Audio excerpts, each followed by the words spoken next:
Hello बच्चों, आप सभी का वाई के मेडिकल क्लासेज में स्वागत है। मैं आपका वाई के सर आप सभी का वाई के मेडिकल क्लासेज में स्वागत करता हूं। अपन ने यूरिनरी सिस्टम की बात की, लास्ट अपना टॉपिक बचा है मिक्चुरेशन।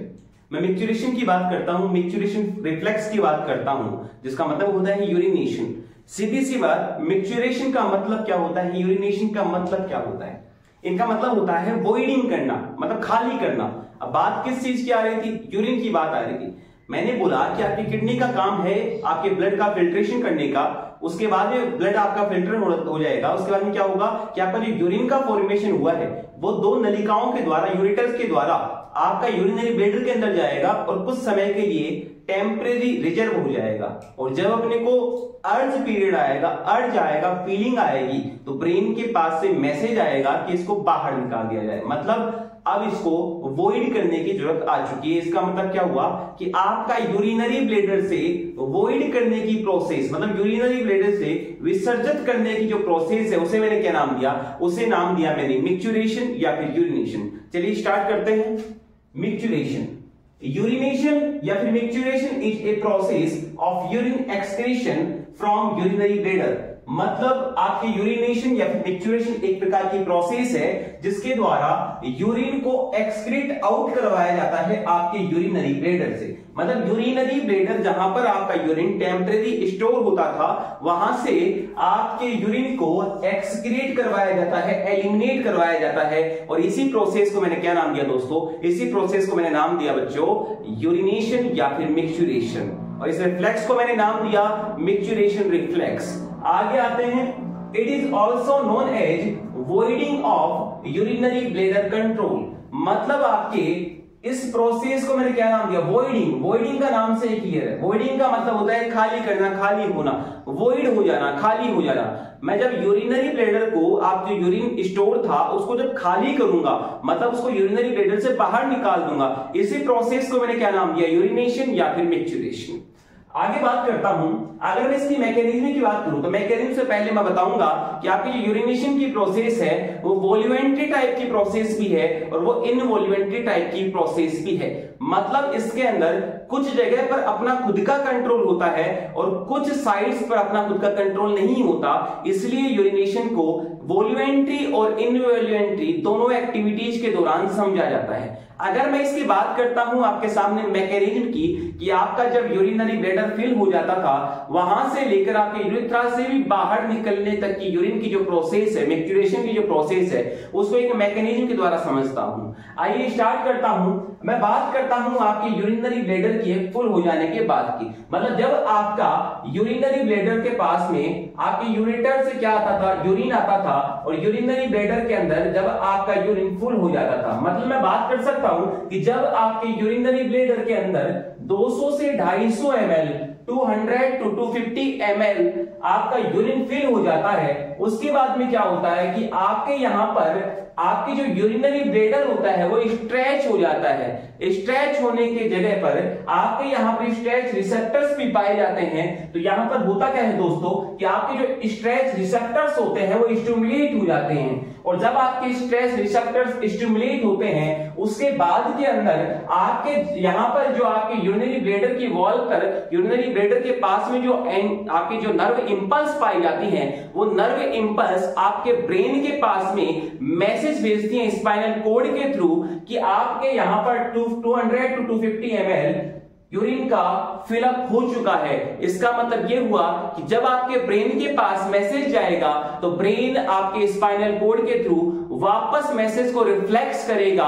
स्पाइनल कोड के थ्रू। कहां पर? यूरिनरी ब्लैडर के पास में। तो अब आपकी इंपल्स कहां आई है? स्पाइनल कोड के थ्रू आपके यूरिनरी ब्लैडर के पास में आ चुकी है। अब क्या होगा? मैंने दोस्तों बताया था कि यूरिनरी ब्लैडर जो होता है वो 3 लेयर से मिलकर बना है। मतलब आपके वहां पर 3 वॉल पाई जाती है, जिसमें आपकी जो मिडल वॉल है वो भी आपके 3 मस्कुलर लेयर से बनी हुई होती है, जिसे डिट्रोसार मसल का नाम दिया था। जिसे नाम दिया था मैंने डिट्रोसार मसल। तो यहां पर आपके डिट्रोसार मसल ही वो मसल्स है, वो लेयर है जो कि आपके यूरिनरी ब्लैडर को कॉन्ट्रैक्ट करवाने का काम करती है। जब आपके यूरिनरी ब्लैडर के पास में मैसेज आएगा, इंपल्स आएगा, तो आपकी जो डिट्रोसार मसल्स है वो क्या होंगी? वो सिकुड़ जाएंगी, कॉन्ट्रैक्ट करेंगी। फॉर एग्जांपल मैं बात करता हूं, मान के चलिए ये मेरा यूरिनरी ब्लैडर है, ठीक है, ये मेरा यूरिथ्रा है। मतलब अगर मैं मेरी यूरिनरी ब्लैडर को दबाता हूं, सिकुड़ता हूं, तो यहां पर जो मेरा पानी है, यूरिन है, ब्लड है, जो भी फ्लूइड है, वो क्या करेगा, अपने स्थान को छोड़कर सिकुड़ जाने की बाबत के अंदर नीचे निकल जाएगा। मतलब जब मेरे यूरिनरी ब्लैडर के मसल्स को मैं कॉन्ट्रैक्ट करता हूं, सिकुड़ता हूं, तो यहां पर जो मेरा यूरिन था वो क्या करेगा दोस्तों, वो बाहर निकल जाएगा। तो बात ये है कि जब आपके डेट्रोसार मसल्स को कॉन्ट्रैक्ट करता हूं, तो आपके इंटर यूरिथ्रल स्फिंक्टर, मतलब ये वाले स्फिंक्टर क्या करते हैं, ओपन हो जाते हैं, जिसके कारण आपका यूरिनरी ब्लैडर से जो यूरिन है वो यूरिथ्रा के पास में चला जाएगा। और मैंने बताया था यूरिथ्रा क्या होता है, यूरिथ्रा आपके मेल और फीमेल के अंदर यूरिन को आपके बॉडी से बाहर भेजने का एक पार्ट होता है। मतलब एक्सक्रीट आउट करवाने का जो पार्ट था वो था आपका यूरिथ्रा, जो कि मेल के अंदर 20 to 25 सेंटीमीटर लॉन्ग था, और फीमेल की बात करता हूं तो 4 to 5 सेंटीमीटर लॉन्ग था। मैंने एक बात और बताई थी दोस्तों, आपके फीमेल में यूरिथ्रा की साइज या फिर लेंथ या फिर लॉन्गनेस कम होने की वजह से फीमेल्स में यूरिनरी ट्रैक्ट इंफेक्शन के चांसेस, यूटीआई के चांसेस बहुत ज्यादा हो जाते हैं। मैं बात अपने टॉपिक पे आता हूं कि जब आपके इंटर यूरिथ्रल स्फिंक्टर ओपन हो जाते हैं, मतलब कोई ढक्कन ओपन हो गया, तो अब आपके यूरिनरी ब्लैडर में जो आपका यूरिन था वो कहां आएगा, आपके यूरिथ्रा के पास में आ गया। मतलब अब यूरिन क्या करेगा, यूरिन फ्लो करेगा आपके यूरिथ्रा की तरफ, मतलब यूरिथ्रा की तरफ आपका यूरिन क्या करेगा, फ्लो करेगा। उसके बाद में आपके जो एक्सटर्नल यूरिथ्रल स्फिंक्टर है, ये वाले स्फिंक्टर हैं जो कि आपके यूरिथ्रा और बाहर के एनवायरनमेंट के बीच में एक गेट का, एक दरवाजे का काम करते हैं। तो आपके एक्सटर्नल यूरिथ्रल स्फिंक्टर भी क्या होंगे, ओपन हो जाएंगे, और उसके बाद में क्या होगा, आपके यूरिथ्रा से आपका यूरिन आपकी बॉडी से बाहर निकल जाएगा, मतलब बाहर के एनवायरनमेंट में निकल जाएगा। और दोस्तों इसी प्रोसेस को, यूरिनरी ब्लैडर को खाली होने वाली प्रोसेस को मैंने क्या नाम दिया, इस प्रोसेस को मैंने नाम दिया मैच्योरेशन। यूरिनरी ब्लैडर से बाहर निकलने की सारी प्रोसेस, इस सारी प्रोसेस को नाम दिया मैंने यूरिनेशन, मैच्योरेशन या फिर voiding of the urinary bladder. सीधा सा फंडा मैंने बात की कि जब आपके यूरिनरी ब्लैडर से यूरिथ्रा के पास में यूरिन आया, वो किसके थ्रू आया, इंटर यूरिथ्रल स्फिंक्टर के द्वारा। जब आपके यूरिथ्रा से यूरिन बाहर निकला, आपके बाहर के एनवायरनमेंट में निकला, तो वो गया आपके एक्सटर्नल यूरिथ्रल स्फिंक्टर के ओपन होने की वजह से।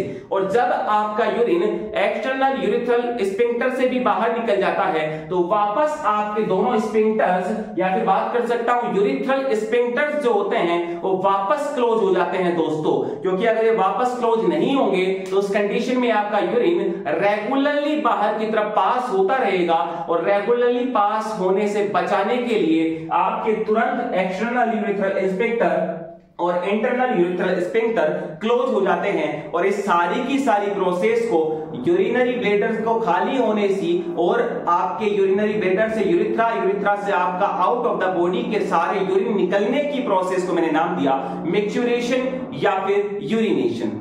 एक वर्ड हमेशा याद रखना कि जब तक बच्चा 2 साल का होता है लगभग, तब तक ये सारे के सारे कंट्रोल इनवॉल्यूंटरी कंट्रोल में आता है दोस्तों। इसका मतलब छोटे बच्चे के ऊपर खुद का कंट्रोल नहीं होता है कि यूरिन को कब पास करना है, लेकिन 2 साल से बड़े बच्चे के अंदर, एडल्ट के अंदर ये खुद के अंदर एबिलिटी होती है, मतलब वॉल्यूंटरी अपनी इच्छा से कंट्रोल होता है कि आपको यूरिथ्रा से आपके यूरिन को बाहर निकालना है या फिर नहीं है। मतलब 2 साल के बच्चे तक की सारी प्रोसेस जो मैच्योरेशन की है वो इनवॉल्यूंटरी कंट्रोल में आएगी, और 2 साल से जो बड़े बच्चे हैं, एडल्ट कंडीशन वाले हैं, उनकी आएगी आपकी वॉल्यूंटरी कंट्रोल के अंदर। तो अगर आपको मेरा वीडियो अच्छा लगा हो तो इसे लाइक करें, शेयर करें, सब्सक्राइब करें, और मिलते हैं बहुत जल्द नए प्यारे और सुंदर वीडियो के साथ। तब तक के लिए राधे राधे, जय श्री श्याम।